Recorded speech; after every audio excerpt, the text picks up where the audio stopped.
think, and then I said he might go back once, twice, 3 times, 4 times, and then find himself wanting to be inside a relationship with her because she brought on more qualities to him. I think I led with that. Done. So just I think because I'm a stickler for words in it, so these guys know in it. So what you're describing, I understand what you're saying, right? So you meet someone, and that's why I made a distinction between physical and sexual attraction, because being led by sex is completely different than being sexually attracted to somebody. You're talking about being led by sex. It's completely different. Do you understand? That's why I'm making a distinction. So I can be physically attracted. Make it plain for me because I barely graduated high school. So just make it plain for me. That's no worries, bro. That's all right. You're good, bro. It's respect. So like I may see someone and be physically attracted to them, right? So you may see a woman who's beautiful in the face. You may see a figure that's beautiful, and you say, "Wow, this person's really beautiful, really attractive," right? Now, of course, there also are, especially I think specifically for men as well. I'm gonna see, and okay, he's got a little behind as well. I might feel this is there sexual attraction, but sexual attraction doesn't stay at just you looking at them physically. It also is the chemistry that you tend to have as well that creates the sexual tension between the two people, right?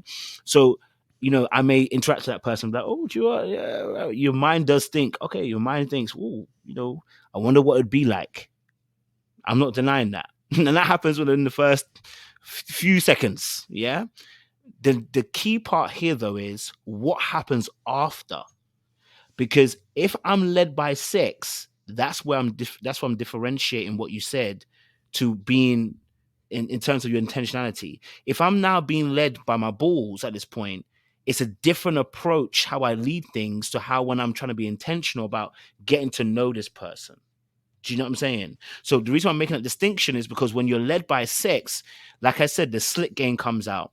You're trying to almost put the piece into a particular position so you can knock it down. But when you're trying to be intentional about trying to understand this person, the piece isn't trying to be knocked down. You're trying to actually understand where this person comes from, who they are, what they bring. You know what I'm saying? Like you're trying to see, do we mesh?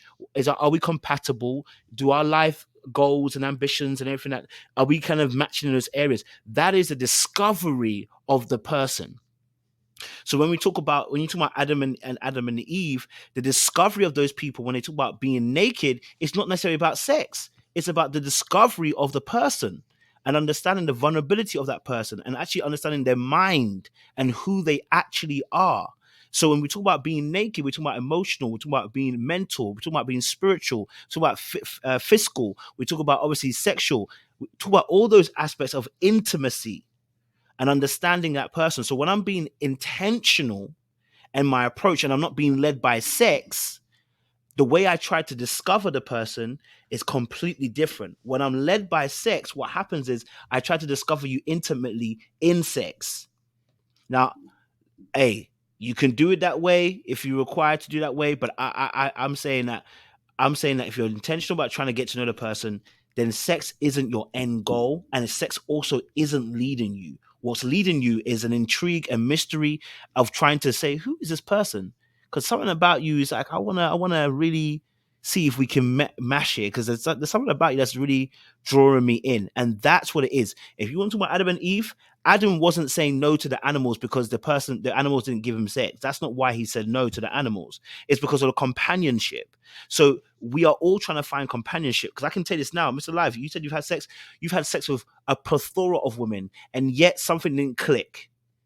Something didn't click. So you're looking for more than just sex. Sex can't be what's leading you, because sex doesn't satisfy. There are other areas of intimacy that me and you both as men, we need from women. It's more, and if we stay in a place, I'm not saying you personally, I'm saying if we stay in a place as men where our only gratification is sex, you can't be in a long-term relationship because it's monotonous after a while. Okay. All right. You know what I mean? All right, yeah. So I'm glad you explained that, because I think where the rubber meets the road is that we got off track when I said the word sex, because I was talking about the initial raw reaction. I mean, the initial reaction of you seeing a woman. And I'm just like that sexual attraction that you have at that point in time. You extrapolated the whole conversation out to where it's a lot more nuanced, and it's the endless waltz. That's what I call it, Okay. of going back and forth with a woman until you figure out, can you make this work? I think I meant, and I go back to what I first said, when a guy needs one thing to qualify a woman. I think I said that before. And just to get that waltz started, it's a dance that we go back and forth on. And yeah, you might, and yeah, if she made the offer to you, you might jump jump down her bones. Then you might not want to be with her long run because she made it too easy that night. That's fair enough. That's the waltz. My wife did the same thing with me. I shot the shot first, because I always shoot first. I'm in sales, so I always know ABC always be closing. So she turned it down, and that's when the waltz began. She didn't even give me her phone number the same night we met. She gave me her email. And she didn't respond to an email to me until like 3 months later. That was the dance. And then when she finally responded, we began to talk and conversate. Sex didn't come to about another 2 months later, but I was already intrigued. But that's the endless waltz. It was plenty of other women that was out there that, hey, that probably happened in 2 days. It probably happened in like 3 days. It could have happened like 2 weeks ago. But what I was getting to is, if I didn't have that initial spark to see her, or that attraction to her, we would have never got to this point. Fair. That's fair. Yeah. So what, when you were intrigued by your wife, was it the sex that was leading you, or was it the intrigue to get to know her that was leading you? Oh man, I told you she had a small man. She had a size 4 waist, booty so big that she wore like a size 12. I saw. I told you that she had on a sundress, and she looked very nice. No, I get that, but what, I told you that I shot my shape. What kept you chasing? What kept me chasing? Because, like I said, I always shoot my shot up front, and there was a lot more that happened from the time that we left the club. But at the initial, I shot my shot up front. I went for the kill. She said no, but we still got engaged inside a good, friendly conversation, and she was a down to earth girl. So I was like, okay, cool. You won't give me your number? Here's my, and she gave me her email, and we just. And that's the way it went. I sent my last email like 2 months after that and saying, this is the final one. And I was giving up after that. And she finally responded. That just kind of how it went. But I shot my shot. That's what I'm simply saying. When we first met, I shot my shot. But like I said, if I'm attracted to a woman, I'm going to shoot my shot. Yeah. Well, back then I would, because I'm faithful now. So I respect that. Thank you for sharing. Yeah. Thank you, bro. We need more men like that as well, being faithful. 10 years. 10 years.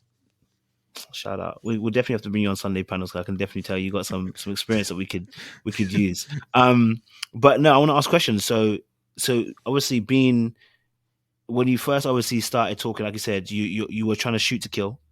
That was your initial thing, because you saw the booty, the body, But what kept you there was the fact that she resisted your shoot to kill. Yeah, and she was a cool chick. A down to earth lady that's attractive is always a high quality, right? But was her being down to earth really important though? Because she had a booty and she had a booty and waist. Yeah, that was important for us to continue to move on. Okay. Yeah, that makes sense. Let's make it clear. Yeah, it makes sense. Yeah, that makes sense. Yeah. Yeah, so that it was just something that she was a very nice looking young lady, and she laughed at my jokes, which is always a good thing. I think I'm a funny guy, and she laughed at my joke, but she turned down all my advances. I asked her to take me out to dinner the same night, and she said no, because I always try that as well. That was one of my things. I was like, I'm gonna get some buy-in from her before I give any buy-in to her myself. So I tried to, and yeah, ladies, I'm not saying that I'm cocky, but I'm 6'5" and brown eyes. So I kind of had my way with women. So